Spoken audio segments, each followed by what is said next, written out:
Nous sommes souvent paralysés par la peur du jugement des autres.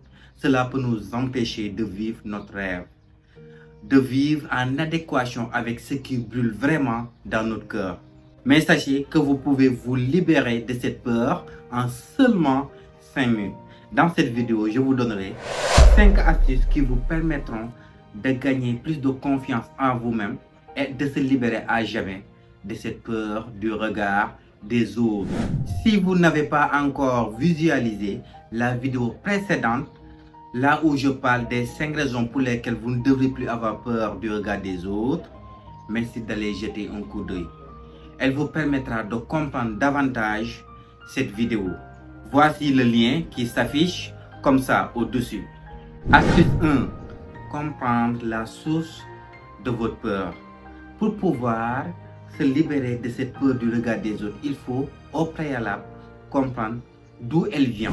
En tant qu'animaux sociaux, nous sommes câblés biologiquement à nous comparer avec les autres. Et qui parle de comparaison, parle de jugement, parle de l'importance et du conditionnement des cas dira-t-on. Comme le disait le père de la psychologie américaine William James, le besoin le plus important de la nature humaine est l'envie d'être apprécié. Par voie de conséquence, la peur la plus importante chez l'homme est la peur d'être rejeté, d'être exclu d'un groupe. Les travaux de l'un des pionniers de la psychologie sociale, Solomon Asch, sur le conformisme confirmèrent cette thèse de William James et prouvent davantage l'importance pour les humains de vivre en conformité avec les autres. En plus, avec l'éducation que beaucoup d'entre nous ont reçue depuis le bas âge, nous sommes animés par un certain réflexe de subordination. Presque tout le monde vibre à l'unisson au conformisme, à l'orthodoxie culturelle. Surtout en Afrique où on est moins individualiste. Cet communautarisme, à savoir cette socialisation, fait que beaucoup de gens n'ont pas appris à vivre selon leurs propres décisions. Ils sont toujours dépendants des autres et sont littéralement conditionnés par ce que les gens pensent d'eux, ce qu'ils disent d'eux, comment ils les perçoivent. Tout cela explique le pourquoi que tant de gens sont tellement attachés au regard des autres qu'ils passent toute leur vie à chercher une vie dans les yeux des autres. Particulièrement, cela peut être lié aussi à des croyances limitantes, à des blessures émotionnelles, à savoir les blessures du rejet, de l'abandon que nous avons contractées depuis notre tendre enfance, liées à des insuffisances dans notre éducation. Astuce 2. La confiance en soi. Plus vous êtes confiant, moins vous vous identifiez au regard des autres. Moins vous êtes conscient, plus vous chercherez une identification dans les yeux des autres.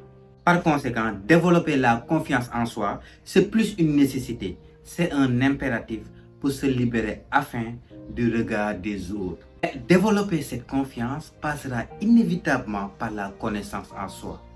Si vous savez qui vous êtes réellement, de toute évidence, vous serez moins intéressé par ce qu'ils pensent de vous, parce que vous aurez une identification claire et limpide qui vous servira de base, de fondement, d'appui, de béquille pour vivre en conformité avec qui vous êtes réellement.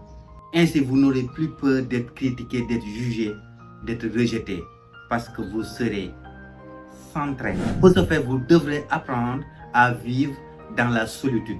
Comme le disait Blaise Pascal, le plus grand problème de l'humanité vient de l'incapacité des personnes à rester seules dans une pièce sans rien faire. Rester dans le calme, dans la solitude, vous permettra d'être confronté à ces émotions négatives, à ces zones d'ombre, qui ont besoin d'être entièrement vécues pour être libérées à jamais. Mais vous ne devrez pas avoir peur de la souffrance, parce que c'est vraiment ennuyeux et frustrant. De toute façon, vous n'avez pas le choix, car c'est le prix à payer pour vivre en contact avec votre véritable être, afin de pouvoir vous découvrir. Vous savez, toutes ces souffrances qui nous gangrènent viennent de ces émotions refoulées, de ces zones d'ombre qu'on ressent au plus profond de nous et qu'on essaie de fuir en se réfugiant sur des futilités, comme rester tout le temps à scroller sur son téléphone, voire à chercher des compagnons à gauche et à droite. Vous devrez comprendre que tant que vous ne vous libérez pas de toute cette toxicité, vous allez continuellement vous identifier aux autres parce que vous avez peur que les personnes découvrent ce qui se passe à l'intérieur de vous. Troisième astuce, l'image de soi. Votre manière de sentir les choses, de faire et d'agir est conditionnée par ce que vous pensez être vrai en vous. Nos croyances façonnent notre devenir d'être humain et conditionnent notre manière de percevoir les autres, de nous percevoir et ce que nous pensons que les autres pensent de nous. En fait, c'est le regard que nous avons sur nous-mêmes que nous penserons que les autres ont sur nous. En réalité, nous n'avons pas peur du regard des autres. Nous avons peur que les autres découvrent le regard que nous portons sur nous-mêmes. Par conséquent, pour avoir une bonne image de soi, nous devrions nous concentrer sur nos forces, nos qualités, nos compétences. Parce que si nous nous concentrons sur nos points positifs, on sera moins enclin à s'identifier au regard des autres, au qu'en dira-t-on. En plus, cela nous permettra d'être de plus en plus confiants et par ricochet de se débarrasser du regard des autres. Donc prenez le temps de lister vos forces, vos qualités, vos talents et vos compétences. Cela vous permettra de gagner plus d'estime de soi. Il faut savoir que personne n'est supérieur à vous. Vous n'êtes supérieur à personne, humainement parlant. Donc concentrez-vous sur vos forces, focalisez-vous sur vos talents, vos compétences. Vous devez vous comparer qu'à votre version d'hier. Et ne faites surtout pas l'erreur de comparer votre niveau 1 au niveau 10 d'une personne. Sinon, vous vous sentirez minimisé, inférieur à cette personne. Quatrième astuce, se fixer des objectifs réalisables.